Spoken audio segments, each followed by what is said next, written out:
buenas tardes, buenos mediodías, nos ponemos ahí. Bien. Pues nada, bienvenidos a todos.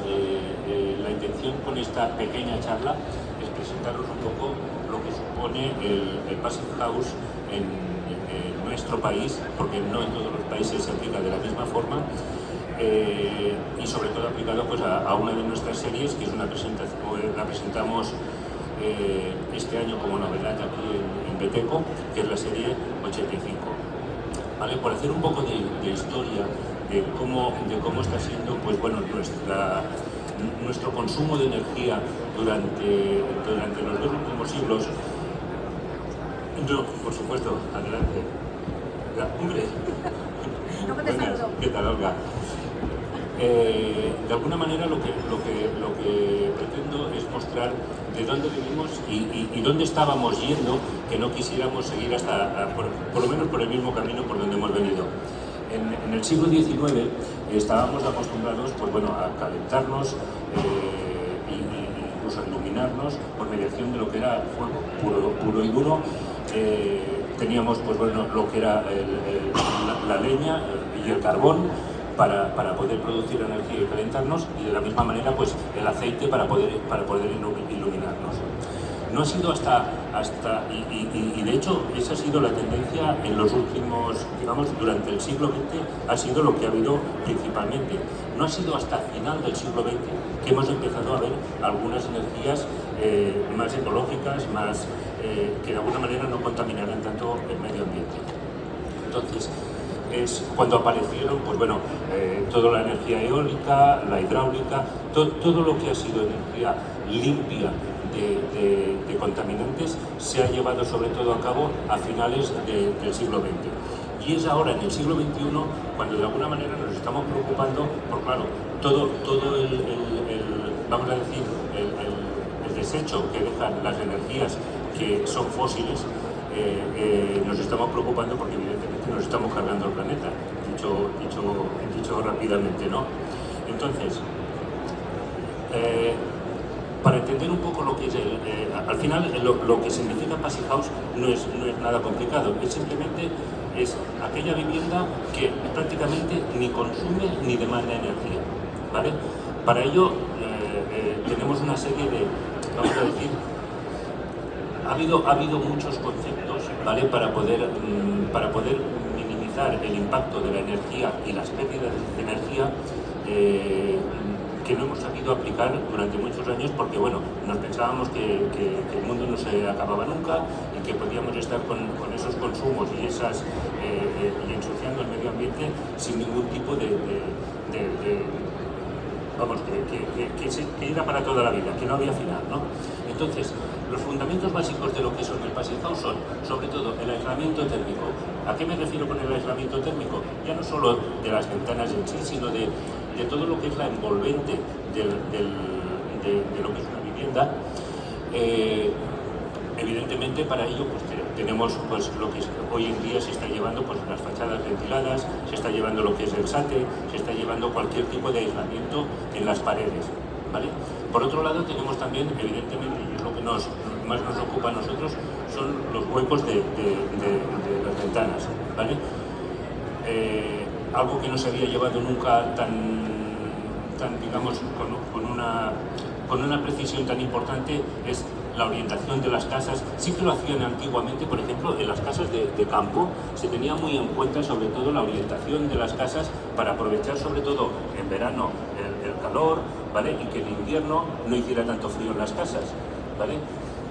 Entonces, eso es lo que de alguna manera es una de las cosas que se están llevando a cabo hoy en día, no solo por el tema del Passive House, también tenemos otros certificados como puede ser el certificado del BREEAM, ¿vale? Que también están luchando por lo mismo. Esta mañana precisamente me venía un promotor preocupado por ello, ¿no? Es decir, es que estamos buscando gente que esté certificada o en Passive House o en BREEAM para poder edificar. Y se dan cuenta que al final sí están vendiendo viviendas a un precio un poco superior al habitual, pero están teniendo vamos a decir, un retorno en cuanto a las inversiones que han hecho en un principio, que de alguna manera pues les está saliendo pues muy a cuenta, ¿no? Otro de los conceptos básicos para poder conseguir el Passive House son los puentes térmicos.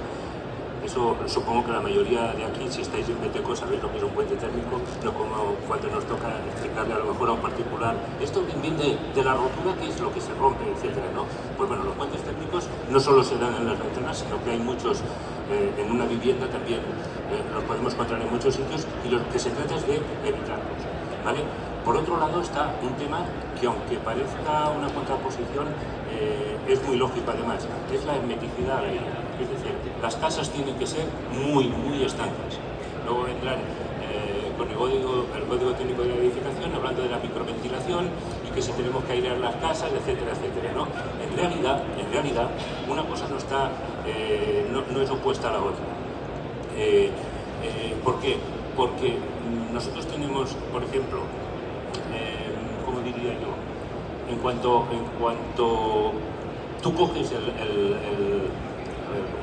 ¿cómo lo cuento yo? Al final se me dio un poco el salto al cielo. O sea, tú tienes, cuando tú tienes el flujo de aire dentro de una casa, estás perdiendo calorías, por ejemplo, en verano, tú estás perdiendo calorías, frigorías, en el momento que tienes una ventana abierta. Cuando es invierno estás perdiendo calorías. Había una de las cosas que era muy importante también, que la gente se pensaba que las casas tenían que ser estancas o tenían que estar lo más aisladas posibles en invierno para que no se fuera el frío. Sin embargo, se pierde mucho más, hay mucho más consumo en verano con el aire acondicionado si la casa no es hermética, ¿vale? Que si tienes cualquier tipo o sea, que lo que podría pasarte en invierno, ¿vale? Y por último, el alma mater de todo este tipo de energías es la ventilación mecánica, ¿vale? La ventilación mecánica con recuperador de calor. Lo que se está consiguiendo con esto es tan simple como coger lo que es el aire viciado de una casa, cogerle de alguna manera toda la energía que puede llevar y aprovecharla para poderla aplicar cuando necesites frigorías, ¿vale? Y esto se está viendo mucho, no en este salón, pero sí en varios salones está siendo todo el tema de la aerotermia, la geotermia y todo este tipo de productos que están saliendo hoy en día que la verdad que están siendo economizando mucho el consumo en las viviendas. Entonces, salió la directiva, el tema del Passive House apareció, no es una cosa nueva tampoco, apareció en el año 90, ¿vale? Y se llevó a cabo en Alemania, que es donde de alguna manera tenían un problema más importante de consumo, sobre todo en invierno, con el tema de las calefacciones, ¿no? Entonces, han habido varias directivas durante el tiempo y, como todas las directivas, normalmente se aprovechan hasta cierto punto. Se ponen unas metas muy ambiciosas a corto plazo y luego se llega donde se llega. Eso tenemos una muestra evidente, lo que nos ha pasado, por ejemplo, aquí con el tema del código técnico de la edificación, ¿vale? Sí que es verdad que ha sido muy exigente en muchos momentos, pero cuando ha llegado el momento a lo mejor hemos tenido que tirar un poco para atrás porque el mercado a lo mejor no seguía lo que quisieran que se aplicara, ¿okay? Entonces, en este sentido, la última que ha habido es de abril de este año, que es la Directiva Europea, la 2024-1275, cuyos principales objetivos son, evidentemente, abandonar los combustibles fósiles, duplicar la tasa de mejora de la eficiencia energética, es decir, que todo lo que tengamos que consume energía consuma lo mínimo posible, ¿vale? Y luego triplicar la capacidad de energías renovables de aquí a 2030. Todo el objetivo de esta directiva está pensado hasta 2030, o sea, a partir de 2030. Y en este sentido, fijaros lo exigentes que van a ser, y no sé si será, yo creo que por el bien de todos sería bueno que se respetara y se pudiera llegar a esas posiciones, ¿no? Evidentemente, cada Estado miembro de la Unión Europea, porque esa es una directiva europea, podrá hacer hasta cierto punto de la manera que lo quiera hacer, lo cual no quiere decir que haga lo que quiera, ¿vale? O sea, tiene que llegarse a conseguir estos objetivos. En edificios residenciales es llegar en un 16% de aquí a 2030 y en un 20% o 22% de aquí a 2035 reducir el consumo medio de energía. Y en el de no residenciales se tendrán, pues, que renovar el 16%. Pero lo importante de todo esto, creo, para todos los que estamos nosotros aquí, es que va a ser en todos los edificios, tanto residenciales como no residenciales, nuevos, a partir del enero del 2028 para los edificios de propiedad pública, ¿vale? Y a partir del 1 de enero de 2030 para todos los demás edificios nuevos, o sea, todos los edificios que se hagan nuevos van a tener que estar bajo las condicionantes del Passive House, ¿vale? Es una cosa que a lo mejor ahora mismo os está sorprendiendo, ¿vale? Yo ya lo había oído en el mercado. Alguno me había preguntado, Francesc, ¿esto es verdad? ¿Lo quieres decir? Si esto no es posible, ¿vale? Pues la norma la tenemos encima de la mesa y que es de obligado cumplimiento también. ¿Qué haremos o qué dejaremos de hacer? Eso, ahí está la incógnita, ¿vale? Entonces, para esto nosotros hemos presentado y tenéis aquí a vuestra disposición la nueva E85. La E85 la tenemos presentada tanto como ventana, como balconera, como puerta. O sea, tiene todos los tipos de aplicaciones, una hoja, en 2 hojas, luego lo veréis, ¿vale? Un marco de 83, evidentemente es un marco potente, ¿vale? Tenéis una hoja de 90 y una vista frontal de 86, que es una vista que es bastante disimulada, o sea, tampoco se ve un mazacote de aluminio. Tenéis la muestra la tenéis en la exposición, ¿vale? Tenemos los 2 tipos de rajes, tanto tradicional como oculto, y un acristalamiento, lógicamente, que nos permita un triple vidrio, por ejemplo, como pudiera ser hasta 64 milímetros. O sea que capacidad tenemos. Entonces, en este sentido, ya entrando en lo que son los pilares básicos del Passive House, ¿vale? En cuanto a lo que se refiere a la hermeticidad, hemos conseguido el máximo en todos los sentidos, es decir, en la permeabilidad del aire en clase 4, estanqueidad al agua un clase 1200 y la resistencia al viento un C5, es decir, es el tope de todas las prestaciones que puede tener una ventana para poderla colocar como Passive House, ¿vale? Esto en cuanto se refiere a la hermeticidad. Por otro lado, tenemos lo que se refiere al aislamiento térmico. Fijaros que, por ejemplo, la transmitancia térmica del marco, simplemente del marco, es de 1 vatio metro cuadrado Kelvin.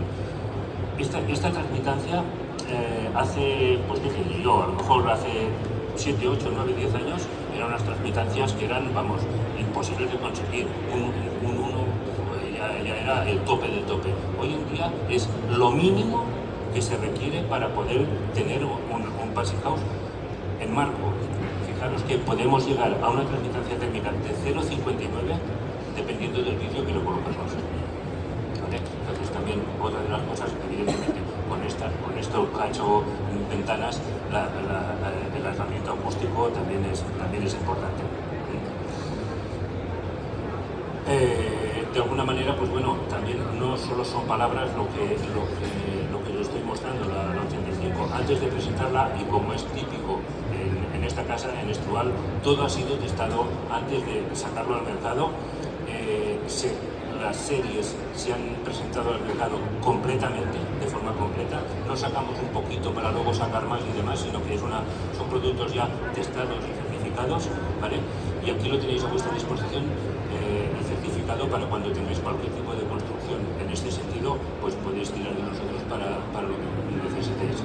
Las soluciones que os comentaba para poder